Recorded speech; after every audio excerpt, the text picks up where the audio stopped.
నిజామాబాద్ జిల్లా పోతంగల్ మండలం మంచిరా సరిహద్దు ప్రాంతం నుంచి అదేవిధంగా చుట్టుపక్కల గ్రామాల్లో ఉన్న మంచిరా సరిహద్దు ప్రాంతాల నుంచి మహారాష్ట్రలో ఇసుక మాఫియాదారులు లోకల్గా ఉన్న ఇసుక మాఫియాదారుల చేతులు కలిపి చెక్ పోస్టులు ఉన్న కొడిచెర్ల గ్రామ మంచిరా శివారు వద్ద ఓ చెక్ పోస్టు దగ్నం చేసినప్పటికీ అవేమీ పట్టనట్లుగా మళ్లీ యథావిధిగా రాత్రిపూట జోరుగా ఇసుక అక్రమ తవ్వకాలు చేసి మహారాష్ట్ర కర్ణాటకతో పాటు నిజామాబాద్ హైదరాబాద్ పట్టణంతో పాటు ఇతర పట్టణాలకు భారీగా తరలిస్తున్నారని ప్రజలు ఆరోపిస్తున్నారు.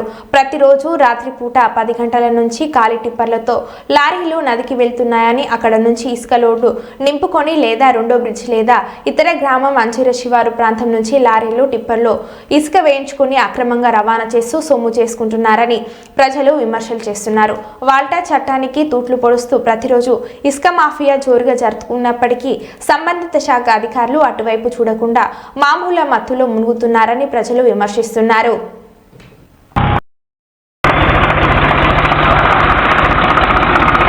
వేబీలు ఉందా బేటా? వేబీలు ఉందా? ఈ నైట్లో వేబీలు ఎక్కడ అరే ఎందుకు మాట్లాడతారు? ఎవరిది ట్రాక్టర్ ఎవరిది? ఏ పేరు మీది? నంబర్ కూడా లేదు కదా? ఏది మీ నంబర్?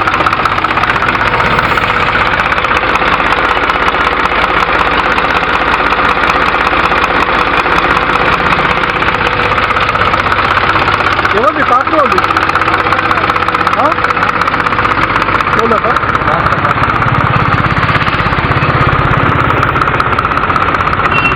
ఒక నిమిషం తమ్ముడు నన్ను వీడియో మీద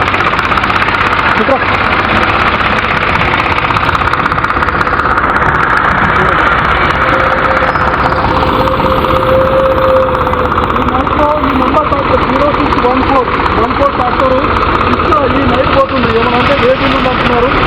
ఈ టైంలో ఇసుక పోతుంటే సమస్య శాఖాధికారులు ఏం చెప్పిన ప్రజలు అంటున్నారు.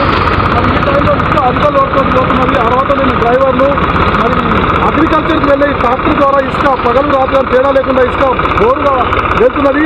దీని మీద ఈ వర్ణి ఇప్పుడు ప్రస్తుతం వర్ణిలో ఉన్నాం. మరి దీని మీద అధికారులు ఎలాంటి చర్యలు తీసుకుంటారో చూడండి.